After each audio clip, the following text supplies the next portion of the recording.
to me, it was kind of the biggest like awareness, like of all challenges, right? In marketing, we all know pipeline and brand, all this stuff. Like the fact that accessibility had never come up was shocking to me. Hello and welcome to the HearSay podcast. I'm your host, Manuel Rietzsch, Vice President of Revenue Marketing at AudioEye. Today, I'm super excited to be joined by Devin Reed, founder of The Reader, a marketing consulting and media company. Devin has also been the head of content for billion-dollar startups, including Gong and Clary, and has been a consultant for fast-growing businesses, including Notion, Wiz, and many others. Welcome to the show, Devin. We're super excited to have you here today. Hey, thank you. I'm excited to be here. Well, let's dive right in. Tell us a bit about your experience. You've obviously got a great background in marketing, particularly around content. Give us some high-level look into your career and what you're up to.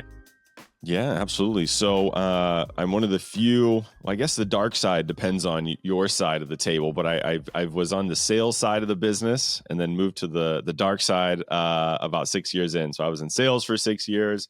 Then I moved, it was funny, I literally put everything in a cardboard box and walked across the department. And people were like, is he heading to the elevators? Is he quitting? But no, I just found a new desk on the other side of the floor and became a marketer while I was over at Gong. And so after 6 years of SaaS sales, I became Gong's first content strategy manager. There's someone in product marketing who was handling content first, but then I was the lone one-man band, and then scaled out that team to about 7 people over 3 years. Around ARR was around 20 to 200 million, during that 3-year period. So we saw a lot of growth, and my team was in charge of pretty much like thought leadership and most top of funnel content marketing. And what it also ended up doing was owning a lot of channels. So we owned email marketing, podcast, social media. This is where I start to trail off. It's like I forget my kids' names. Like I just don't know. There's too many to remember. But had a big impact on the brand and the business. And then moved over to Clary, where I had more or less a very similar role. Head of content there, doing a lot of thought leadership stuff. Was there for about a year and a half. And then 5 months ago, we packed up the family. We moved from the Bay Area to San Diego. And now I run The Reader full time, which has been about 5 months. It's been really fun. And I'm doing more or less the same thing, working with SaaS companies to help them, with their marketing strategy, content strategy. And it's been a good ride. It's been really fun so far. Nice.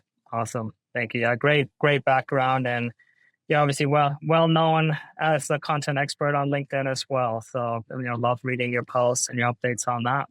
I think it was a couple months ago you and I chatted, and we chatted about digital accessibility. And I think that was the time you really got introduced to the topic, more or less. Mm-hmm. Tell me a bit about that. Like, what you've learned, kind of, what like the changes that has brought upon you.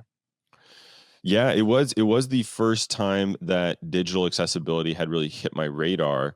And I thought it was really cool. Me and you were just kind of doing like a meet and greet, seeing if and how we could work together. And I remember it really stuck out because, it was a mission. And I think a lot of companies, they have a lot of SaaS companies have missions, of course, but really it's the missions kind of feels more like making money. It's like an investor profit. And so obviously that's important to all businesses. I'm sure yours included, but it kind of hit home at a more emotional level for me as well, because, I've shared this with you before, growing up, I had a cousin who was legally blind, partially deaf. And so, I had never really connected the dots of the challenges that he had in kind of like call it the physical world. I'm sure you'll educate me and maybe some of our listeners, as we go through this conversation. But, I remember helping him with kind of the things I think we think about kind of not stereotypically, but kind of, commonly, right? Like, things like reading menus or, crossing the street and just kind of getting through a day because we were younger. That was our life. And then, 10 years ago, I moved from Sacramento to the Bay Area. I got into tech. I didn't know anything about tech at that time either. And I had never really considered too much of like, hey, now that the world is so, moving digital, what kind of challenges and barriers that he has, and of course, millions of others as well. And so when you introduced this to me, it was this like big, almost like obvious aha moment, like, oh, how could I not, have kind of seen this previously? But it was really interesting to me to start to bring awareness both to myself and to start to educate myself, but also to share it with other marketers and other business leaders that I know, because this is such a, such a challenge for so many people and such an easy fix. We'll kind of talk about some of the ways you can make some advancements there. And so, yeah, it was this big aha moment, and I really wanted to be part of it. And I was really grateful that me and you get to keep hanging out and talking, and like I said, educating myself on the mission and the challenge ahead. Mm-hmm. What are some of the surprising things that you've discovered since you've, looked into it more, since we're talking, maybe some of the things we chatted about, like any aha moments or something where you're like, man, that is crazy? Well, I think yes, the short answer is like many, and you can probably cut me off eventually because I'll probably list a few. I think I remember the first thing was just you sharing. I think it was 96% of websites are not compliant or not ADA compliant, right? Which is basically they're not built for people who maybe have some accessibility challenges. And so when I heard 96%, that's basically the whole internet. Like most of the internet, right, doesn't have these things in place.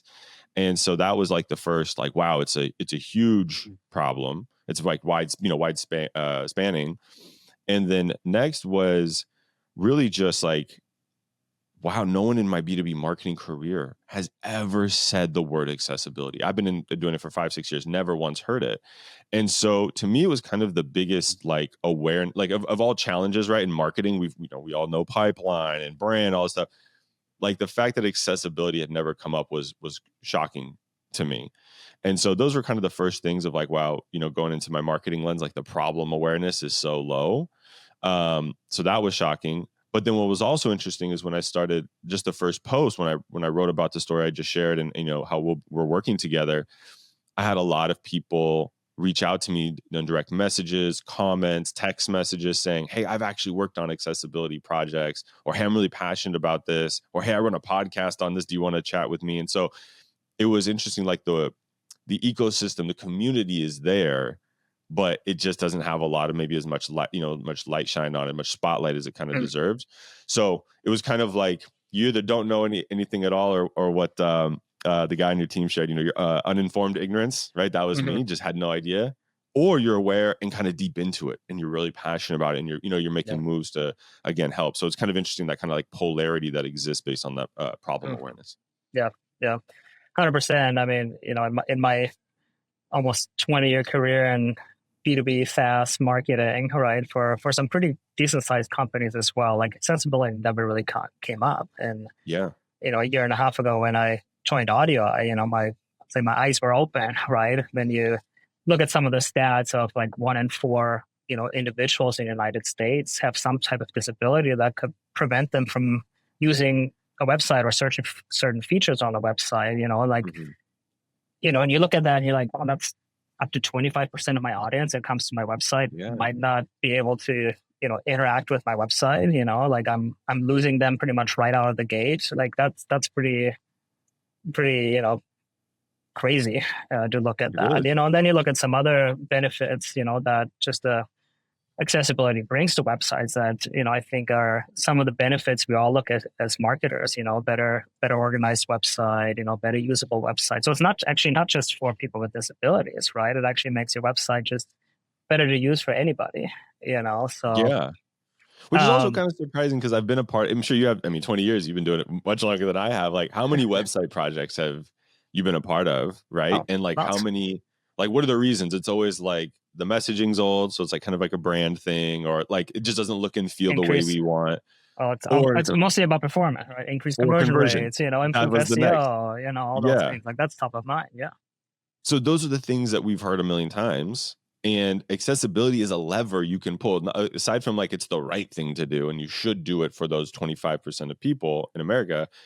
But it's also a lever to help you hit some of those conversion goals, performance metrics for your website. And so that's why I think it was even like more bewildering to me. Like it actually helps with your business impact to have these things on your website. And yet I don't hear about it in, at least again, the industry of, SaaS and tech that I work in. So it was shocking to me. And I was very happy to see that it has those additional benefits, because then I was like, okay, great. I'll be more persuasive when I'm explaining to people like why they should not just be aware, but to change and to make some adjustments. Yeah, 100%.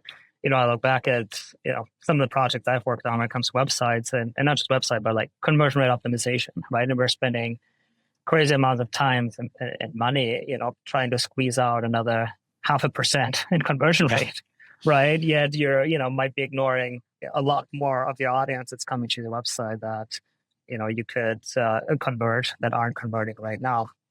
So one of the things you mentioned, right, is a small percentage of websites or a small percent of the internet is accessible, right? Like, why do you think that is? Like, what is preventing companies from, making this more of a focus? I'll put the SaaS lens, because I know there's probably other folks in other industries, but SaaS moves at like I think the fastest speed of all industries. I could be wrong, but it's it's very fast moving, and the expectations are very high, especially of marketing, right? And so there's very little, there's no downtime. There's very little even like maintenance time, right? When you think of like the channels that we build, the website, like it's go, go, go, grow, grow, grow. And there's never like a day to say, hey, let's just like do maintenance. And so for that reason, I think it's like there's just so much ambition for growth that there's not a lot of time spent on the research side or the deep thinking reflection side of like, hey, are there other things that we could be looking at, right? And I'm just talking about just the performance lens to start. Like I said, like never have I seen, hey, 10 ways you can grow, your website performance. I haven't seen that list with accessibility on it. So it's like, it just hasn't even hit the radar on the performance side. And then I'm guessing, and this is why I was interested when we were chatting more, is like when you hear accessibility, it's a new thing. It's a new problem, right? So you got to learn about the problem. And then it's like, oh, that's another thing on this list I have to do. Now I have to like, of all my, 7 initiatives for this quarter, I have to like add accessibility. I don't really understand it. Sounds kind of hard, and then you kind of start, you hear my tone. It's like, you can kind of push it to the side and it doesn't get done. And so I think like kind of putting a one-liner on it is like, I don't think people understand even how easy it is to solve or to at least get started, right? I know we'll talk about kind of like the levels of compliance, and it's impossible to be 100% compliant, but most folks I think are just so unaware. It's like, there's just such a, you can bridge the gap much easier than most people realize. Yeah, totally. Like you mentioned, like what was surprising to me, right, is that there's so few companies who are working on it. And, you mentioned it earlier, it's the right thing to do, right? We talked about some of the benefits that, that you'll get from doing this when it comes to website performance. But what was surprising to me is that more companies do this, especially since there's actually laws and regulations around it.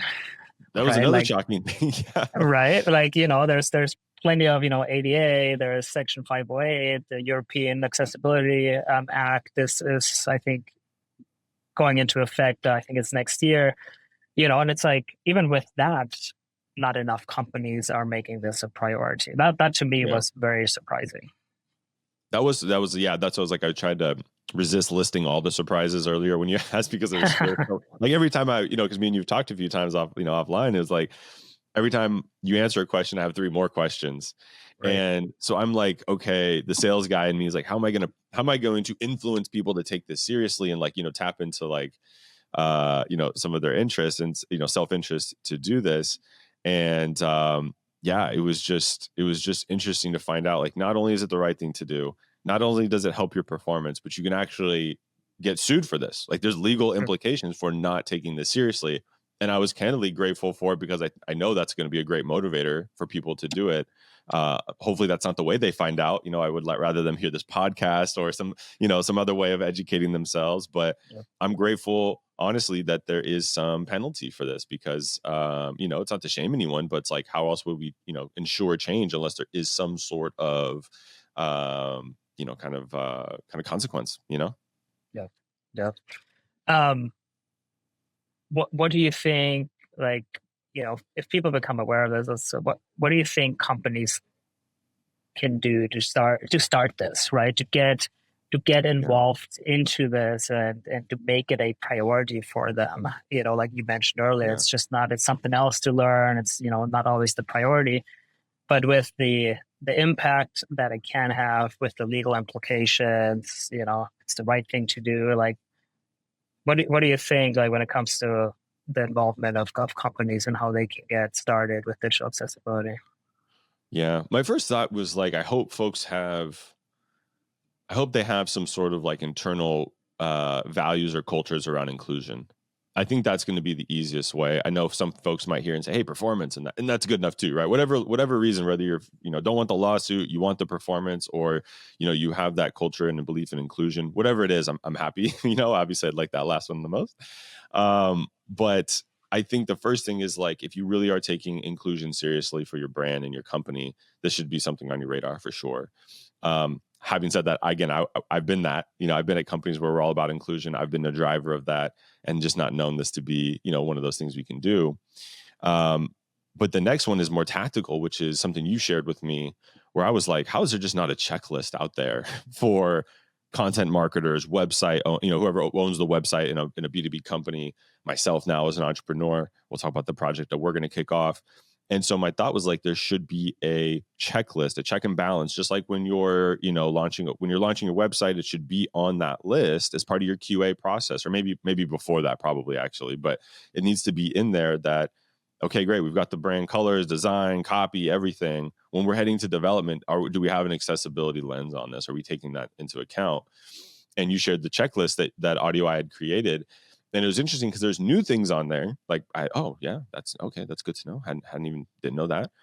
And then there was simple things of like features on websites I had known, but didn't know why they were so important. And this is like being vulnerable for a minute. Like, one was alt text on images.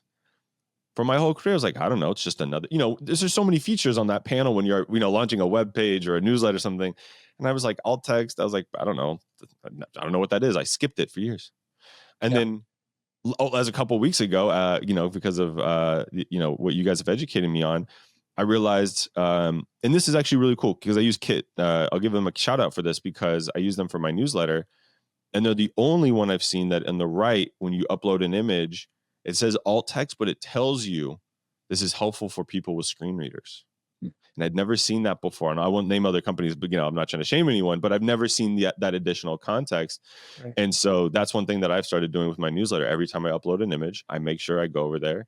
And I don't know how to write alt text copy, so I hope it's good enough, but I use ChatGPT. I upload the image, all the images, and I say, write me alt text for screen readers, and it gives me great descriptions. And so I've been doing that. And that's just like, it's one simple thing. And I'm not even like looking for some like, oh wow, how amazing, Devin. That's basics. Like, I'm very aware that's like step one. But again, going back to, as part of your publication checklist, your launch, website launch project, is accessibility part of that? And if not, you've got a great checklist, and I'm sure there's other resources too. That's a great place to start. Yeah. No, that's great advice. You mentioned, let's dive a little bit into your project, right? You're working on a new website, right? And now with your awareness around digital accessibility, like, how is that changing your approach to this? You mentioned obviously the alt text already, but what else are you doing? What's kind of the lens that you're now taking to this project?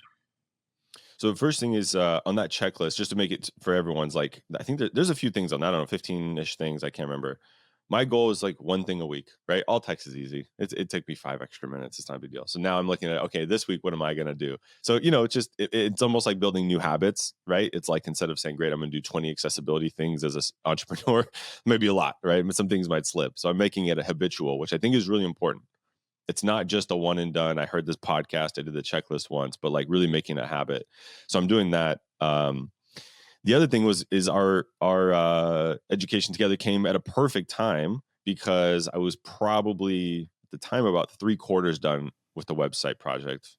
Any marketer knows it always takes at least 2 times longer than you think, to get everything done. And so there I was, guilty as charged, which was, hey, I've got my, like I said, I've got my branding done. Great. Logo, colors, awesome.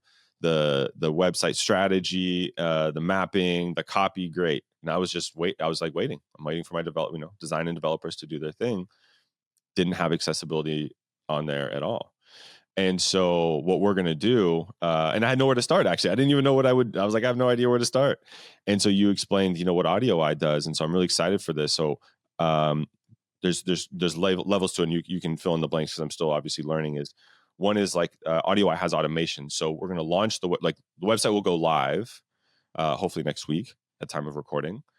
And then we're going to have the AudioEye automation scan the whole website and show me where there are still barriers, right? So it's basically to help me go from, I'll say 0 to we'll see how much. I don't know. I know it depends on the websites, but make a huge leap in accessibility because it will automatically tell me where the challenges are. And then it will fix a lot of them automatically using those automations. And then there's a second level, which is like expert level. Is expert? What's the phrase I'm looking for? Custom fixes, expert Custom audits. fixes. Thank you. Custom audits. And so then we can isolate those things where it needs a human to kind of go in, and we'll do that as like level 2. And so I was excited, one, because right before I launched, I caught, I had time. I'm like, okay, great. I can add accessibility to my rollout plan. And 2, I was shocked and thrilled at how easy it's going to be to do this. Like, it's not going to be weeks. I don't need to hire a developer. I can use the automation and then, like I said, do that second level of kind of human in the loop and get that expert fix because, it is important to me, not just for the performance reasons, though that's great. Would love to rank, as much as I can. But it's like I have thousands of people in my audience, email and social media. And if 1 in 4 in America, are having challenges, I want to make sure that my content and my marketing is inclusive as possible. So, I'm like honestly just as excited for that as I am for the actual website to go live, because then I'm going to share that process with everyone and be able to show them, hey, if you're a marketer and you're under the gun trying to get that, website launched, don't forget this key part. Here's how easy it is, and here's how I did it myself. And so I think that's going to have a big impact on people being, like I said, problem aware, and then even solution aware, where they go, hey, this is not a hard thing to fix, guys. Like, even if it adds a couple days or a week, and then again, it doesn't even block you from launching. You can still launch and then just do it right after. Yeah. I think that's the hurdle a lot of people are trying to overcome. It's like, oh my gosh, this is going to be, another big project that's going to drag everything out, right? And makes everything so much more difficult to get, a new page or a new site.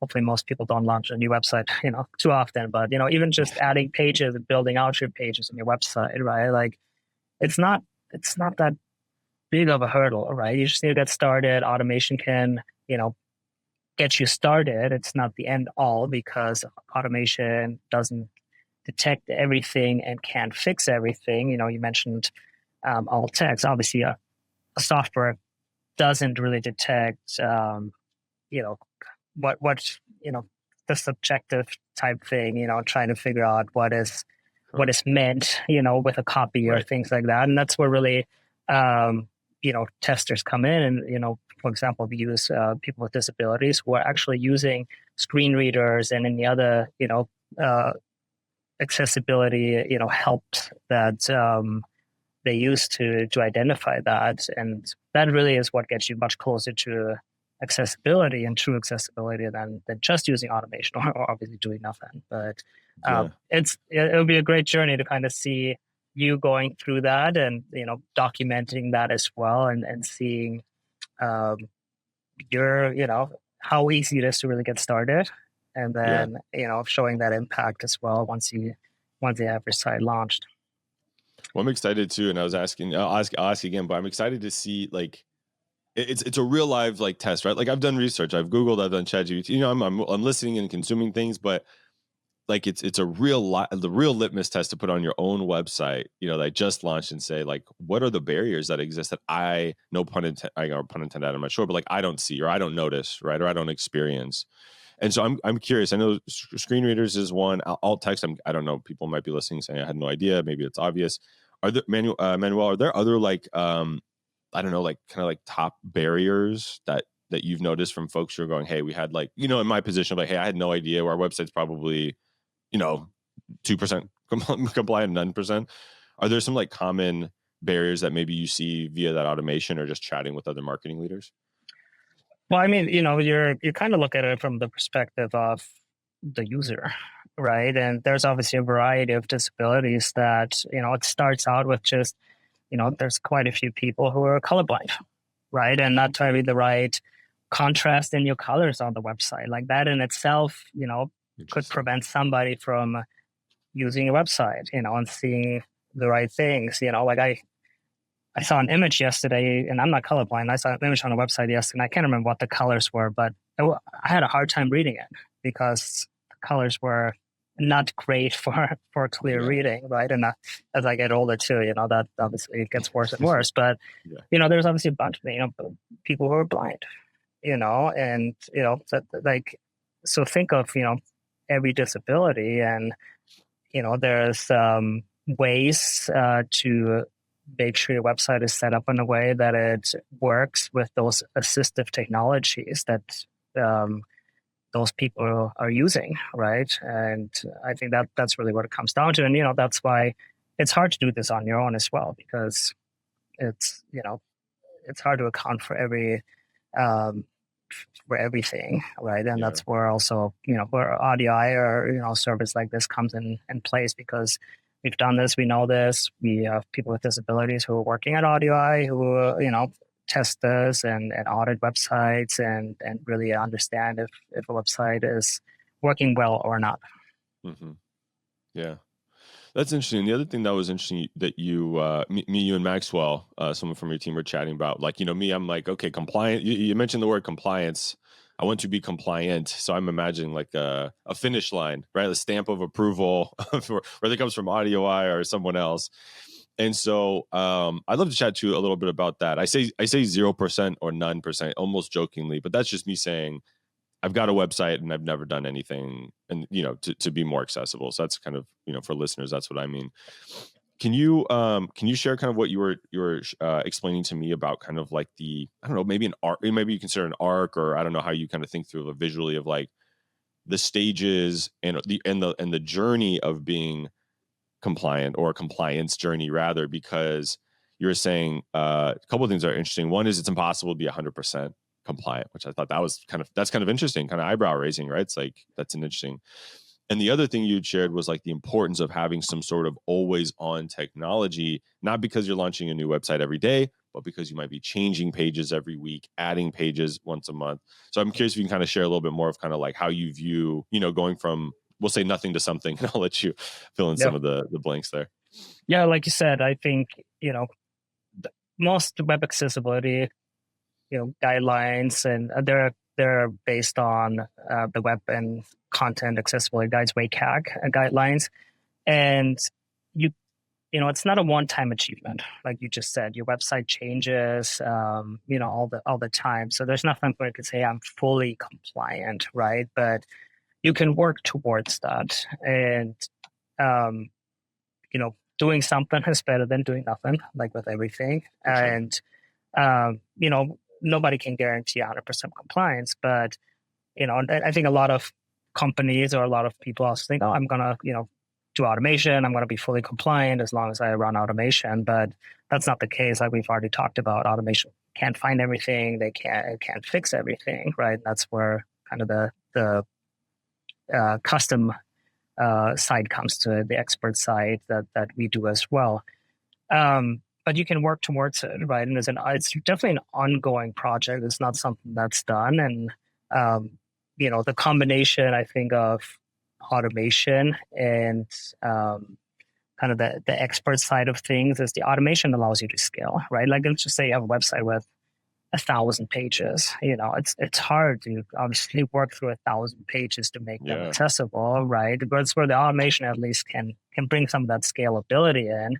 And then you can, layer on some of the expert audits, the custom fixes on top of that to make sure you're getting as close as you possibly can to compliance over time, right? But again, it's a matter of getting started and doing something, which is always better, obviously, than, hey, let's just not tackle this project because it's not a priority, or it feels like it's too much to do.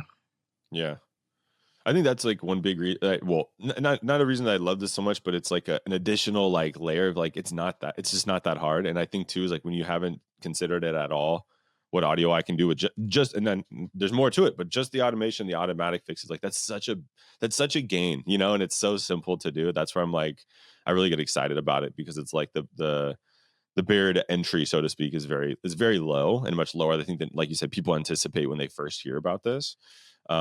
And I think it's cool because, yeah, luckily the reader only has, we're going to launch like 10 pages, very small, very small website. But, we have a blog. So it's like every week something's going to get added there. Or again, working at the SaaS companies, I don't even know how many pages, not thousands, luckily, but probably dozens, if not over 100. Right. And it's like, yeah, how do you, when you've got a web team, always tinkering, always changing things, having that, call like a safety net, or just, something watching all the time, helping you flag stuff. It's just a huge benefit. And I really like that. I think it's very clever to have that. Yeah, 100%. Awesome. Well, great conversation around accessibility, but, curious and maybe switching gears here a little bit. We're towards the end of the year. 2025 is right around the corner. Yeah. What is Devin thinking about 2025 when it comes to a content perspective? Anything that you want to share about potential things that are top of mind for you for 2025?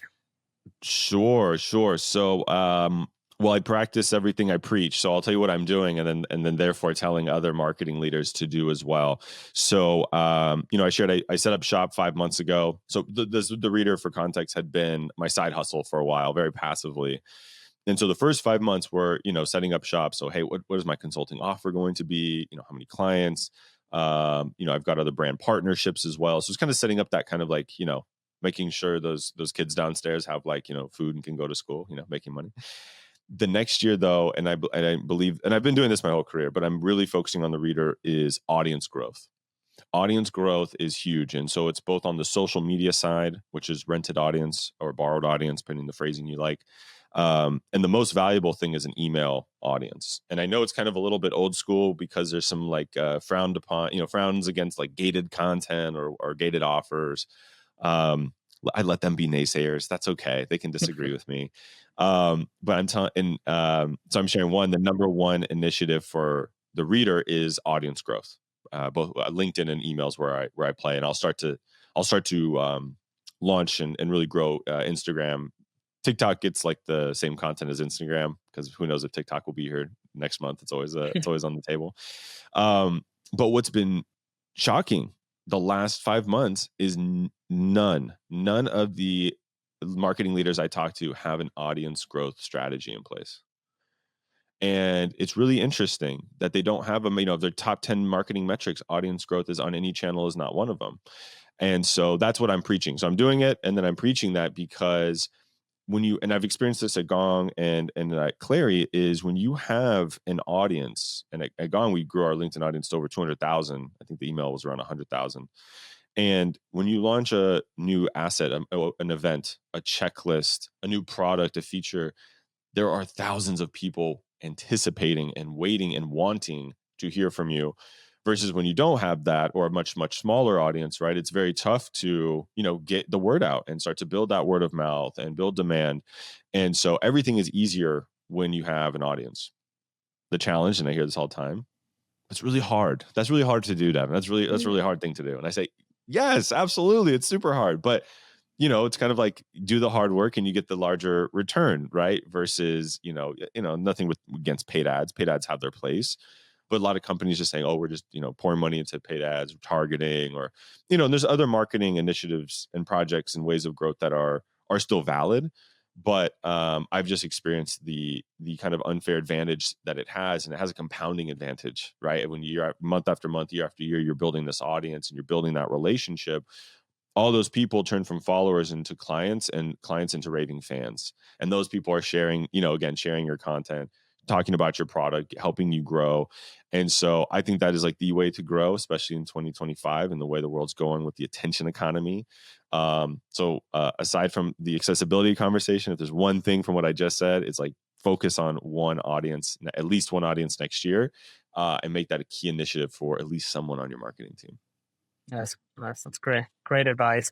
Why do you think people have gone away from really building their databases? Obviously, like I think email, marketing, lead nurturing, things like that. I think it's gotten a little bit of a bad rep, right? And like, do you think that's the reason why people have kind of shifted away from it? They feel like, oh, hey, we can, spend money, utilize LinkedIn more, build our audience that instead of really Yeah. focusing on your own database? That's a great question. There's a bunch. I'm getting into. I say conspiracy or speculation. I guess it depends on your how you hear me. But I think one, and I'm guilty of this too, is marketers. We like shiny things. We like new things, and I think it goes back to that pressure that we feel a lot of. More growth, and expectations always seem to be higher than what we know we can do and perform. So I think it's like you hear something like, remember Clubhouse? Remember how hot Clubhouse was, and then that didn't last, right? And TikTok was really hot, and now it stayed, but who knows? So I think I think we're creators and we're creative, so we like that new stuff, right? Like it's inspiring, and that's great. I think that's also based on pressure. We've been forced to need to, you're looking at the tool shed for new tools that maybe you didn't know existed. And because of that, email is like the hammer and nails. We're like, no, why would you use a hammer? Like you could use a nail gun, or you could use this, or I don't know, whatever. I'm not in construction, clearly, but the point is, it's like it's not cool anymore. And I think it's super cool. I think it's the classic Mustang. It's timeless. And I think one is a lot of marketers don't take it seriously for that reason. And then to your point, we kind of fell into okay, so nurture sequences, and then we just, I don't know. I think we've over-engineered. I've worked with a lot of companies on their nurture sequences, and I'm like, yeah, you can think of it as top of funnel, middle, bottom, or post sale, and all this stuff. And I say, just zoom out and would you read this? Does this feel kind of like a human to human conversation that we love over email? It's like, no, not really. It feels very manufactured. It feels very forced, and sometimes just laced with jargon. But that became the norm, right? So they just did more and more and more. Now we all no, email sucks because nurture sucks. And it's like, no, think of it just as this is the analogy that I use is if you post on LinkedIn, which luckily more companies are, at least, they have a social media strategy and they're taking that more seriously. But, 80,000 followers. So I have 80,000 people following me. When I post, one, they don't all see it, not even close. And two, like Manuel, if you follow me, it's kind of like being at the mall at the same time. If I'm at the mall at the same time as you, we might cross paths, right? You're on the LinkedIn feed. You might see me. But if you're on my email list, you actively decided to join that list. That's like inviting me over. It's like inviting me over on, Saturday afternoon for lunch. And when I knock, you open and you're excited to have that one-on-one time with me. And that's such a stronger relationship, both short-term and long-term. And so that's why I try to explain to people, invest in it. It is a long-term game. And I think the other thing that prevents them from audience growth strategy is it's so far removed from revenue. It's such an such an early indicator that then you start getting the objections of well, how do I know that they're going to buy, or how do I know when they buy? And it's like, you kind of have to put the mirror on them and say, how do you buy things? You hear podcasts like this, you talk to your friends, you're on social media, and then you click, and you have to walk them through and you go, oh yeah, actually having, those people with audiences actually are influential, and those actually do seem to be the businesses succeeding. So that's my monologue. I know it was a little bit long, and I was prepared to try to make it short, but that's what I would say about audience and email specifically. It's very valuable, very underrated. Yes, that's awesome. Very, very good. Yeah, I think I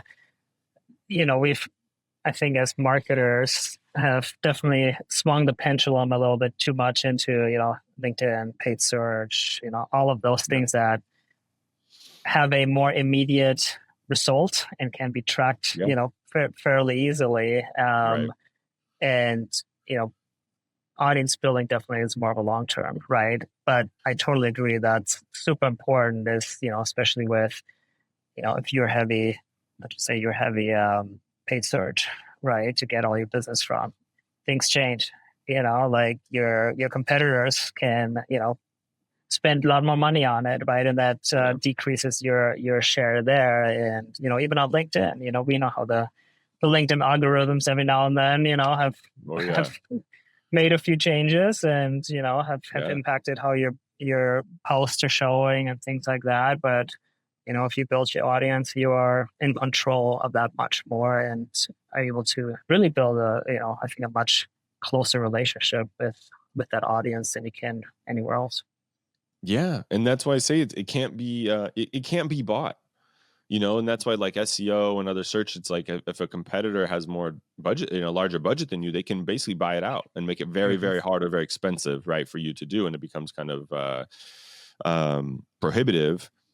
And that's what people, and some people have said, it's like, oh, I can, like, you know, when they're starting to enter into email with me, and they're like, okay, so I'm sorry, that makes sense. Like, so I can go to like Zoom Info and just like buy a bunch of emails. I'm like, well, technically yes, but don't do that, because all those people are going to do is unsubscribe once you start sending them stuff, because it's like forcing them over, right? It's like, it's a forced relationship. So that's why I like it, because it has to be earned. It can't be bought. And so, and it's a thing, like I said, and I experienced this at Gong. We were 40 people when I joined, 120 when I joined marketing. So still very small.